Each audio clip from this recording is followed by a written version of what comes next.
اللہ سے پیغام لانے والے پروگرام اور شرکت کرنے والے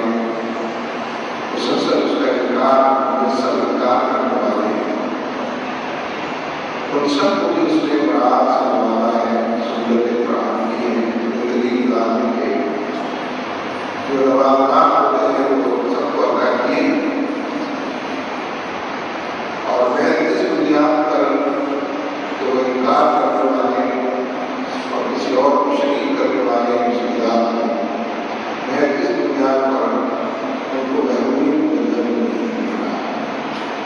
کوئی موضوع بڑا وسیع ہے اور اس میں بہت ساری مظاہر گزار نظر آتے ہیں، لیکن پھر اصل کی تہ میں اگر جایا جائے گہرائی میں پہنچنا ہے تو وہ سب ایک دوسرے کو سپلیمنٹ کرتے ہیں اور ایک دوسرے کی وضاحت اور تشریح کا مواد نبی اکرم صلی اللہ علیہ وسلم کے ذریعے اللہ تبارک تعالیٰ نے پوری انسانیت پر قیامت جو احسان فرمایا اور جو نمونہ ذات گرامی سے لوگوں کے سامنے آیا ہے، جو ہر دور کے اندر قابل عمل بھی ہے، تاریخ ہر لمحے میں اس کا جو حیثیت رکھتا ہے، اور ایک ایسا زندگی گزارنے کا نمونہ جس کے اندر خود انسانی سطح پر انسانی سطح پر کشش موجود ہے، اور ایک اقداریت کی اور اخلاقیات کی اور لوگوں کی رہنمائی کی وسیع داستان کی اس کے اندر چھلکتی بھی ہے، نظر آتی ہے، دکھائی دیتی ہے۔ مکہ معظمہ میں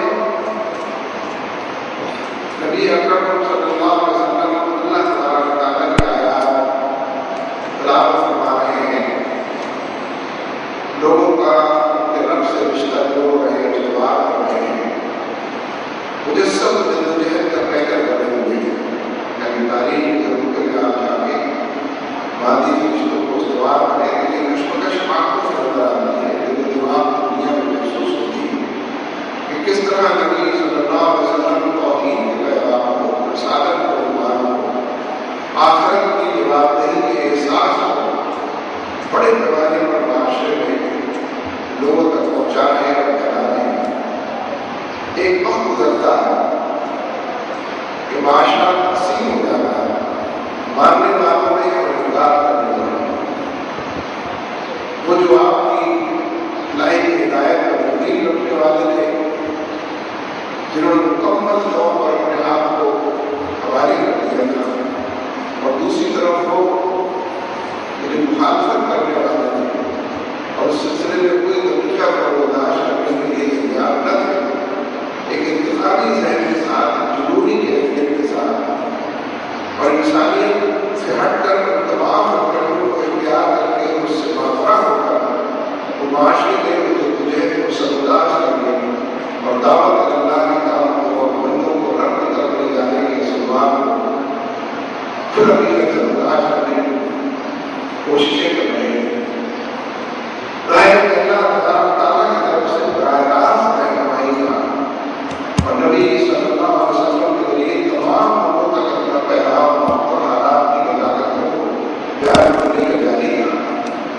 یہ جو آیتیں میرے آپ کے ساتھ پڑھی ہیں، یہ بھی اسی سلسلے کی ایک کڑی ہے۔ یہ مکہ معظمہ میں اس دور میں نازل ہوئی ہے کہ جس میں نفاق کی ایک شکل پیدا ہونی شروع ہو گئی، اور یہ نفاق عقیدے کا نفاق نہیں تھا بلکہ عمل کی ایک ہوئی تھی۔ جو لوگ ایمان لا چکے تھے، نبی صلی اللہ علیہ وسلم کو پہچان چکے تھے، آخرت کی جوابدہی کے احساس سے معمول بھی ہو چکے تھے، ان عقیدے کے اعتبار سے پختہ تھے، تروتازہ تھے، حالات کی سختی میں، حالات کے جبر میں، حالات کے اندر جو ظلم کا عنوان دور تک سجا ہوا تھا اور جو ضرور ظلم کے چاروں طرف نظر آتے تھے، حالات کی سختی سے ان کے عمل میں کہیں کہیں جھوٹ پیدا ہوتا، اعمال کے اندر کوئی اور ان کے رویوں کے اندر، ان کے طور طریقوں کے اندر اقتدار کی کیفیت رونما ہو رہی تھی، اور یہاں اور وہاں بعض اعمال کو کرتے ہوئے کوتاہی اور کمزوری نظر آ رہی ہے۔ اس لیے لیے یہ سورت کی آیتیں سورہ عنکبوت کی مجموعی طور پر اس پوری صورت میں ایک طرف ان لوگوں کو مخاطب کیا گیا ہے کہ جو ایمان لانے کے بعد ذوق کا شکار ہو گئے، کمزوری کا اظہار کر رہے ہیں، جو وقت کا تقاضا تھا، جو رشتے کے دماغ تھا، جو چاروں طرف کے حالات تھے، اس کے مقابلے کے اندر کچھ پس و پیش کر رہے تھے، اور ان کے عمل کے اندر اس ذوق کا اظہار بھی ہو رہا تھا اور کمزوری پھیلی ہوئی دور تک نظر آ رہی تھی۔ اس لیے اس پوری صورت کے اندر ان لوگوں کو متنبہ کیا گیا ہے، متوجہ کیا گیا ہے کہ ایمان لے آنے کے بعد اللہ اور اس کے رسول کی پہچان اور ان کا کلمہ پڑھ لینے کے بعد اگر تم ادھر ادھر دیکھو گے اور اپنے عمل کے اندر یکسوئی اور استقامت اور العزمی سے اپنے آپ کو محروم رکھو گے تو یاد رکھو کہ اللہ تعالیٰ کی پکڑ بہت سخت ہے اور اس کی لاٹھی یوں بھی بے آواز ہے، لیکن بالآخر وہ ایسے تمام لوگوں کے لیے بھی سرزنش ہے کہ جو اس کے اندر موجود ہے۔ دوسری طرف جو ان تمام حالات کے اندر آزمائشیں تو چاروں طرف انسانوں کے امتحان کی، انسانوں کے اعمال کی اور اس کے ایمان کے امتحان لینے کے لیے ہوتی ہیں، دوسری طرف ان ضعیف الایمان لوگوں کے علاوہ جو صادق الایمان لوگ تھے ان کی تحسین کی جا رہی ہے اس پوری صورت میں، ان کی راہوں کو جو پہلے سے متعین تھیں مزید واضح اور دو ٹوک بیان کیا جا رہا ہے، اور ان کی توجہ کو اس جانب مبذول کیا جا رہا ہے کہ کس طرح اپنے قدموں میں لغزش نہ آنے دیں، کس طرح وہ تحمل کا کوہ گراں بن جائے، اور کس طرح حالات کا مردانہ وار ایمان کی جمع پونجی سے مقابلہ کرے،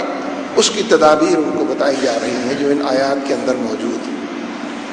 اور تیسری طرف اس پوری صورت کے اندر جن لوگوں نے تسلسل کے ساتھ کفر کا رویہ اختیار کیا تھا، انکار کی روش پر گامزن تھے، نبی صلی اللہ علیہ وسلم کو ستانے کے لیے، پریشان کرنے کے لیے کوئی حربہ نہ تھا جو انہوں نے چھوڑا ہو، ان کی اثر نو سرزنش کی گئی ہے اور انہیں بتایا گیا ہے کہ ان راہوں پر چل کر وہ کس انجام سے دوچار ہونے والے ہیں۔ بالآخر کہاں ان کی منزل ہے کہ جہاں ان کو پہنچنا ہے، اس سے ڈرایا بھی گیا ہے، انذار کا پہلو بھی ہے اس کے اندر۔ لیکن میں اس وقت اس دوسری بات کی طرف توجہ دوں گا کہ صادق الایمان لوگ جو مختلف حوالوں سے اپنی طبیعت اور مزاج کے اندر ایمان میں رچا بسا اپنے آپ کو محسوس کرتے ہیں، بسا اوقات حالات کی خوفناکیاں ہوتی ہیں، حالات کے جبر ہوتے ہیں، حالات کے مد و جزر ہوتے ہیں، حالات گرگٹ کی طرح رنگ بدلتے ہیں، ان حالات سے دل و دماغ کی دنیا کبھی کبھی متاثر ہونے کا اندیشہ بھی ہوتا ہے، لیکن جو لوگ ان تمام حالات کے اندر صادق الایمان رہنا چاہتے ہیں، انہی راہوں پر چلنا چاہتے ہیں، ان کو وہ نسخہ بھی تجویز کیا گیا ہے، اور تا قیامت یہ نسخہ ان سارے لوگوں کے لیے ہے کہ جو کلمے کی پکار پر لبیک کہہ چکے ہوں اور اس کلمے کو برپا کرنے کے لیے، اس کے نظام کو قائم کرنے کے لیے، اس کلمے کو معاشرے کے اندر اول و آخر اقدار کا پیکج پورا بنانے کے لیے کوشاں۔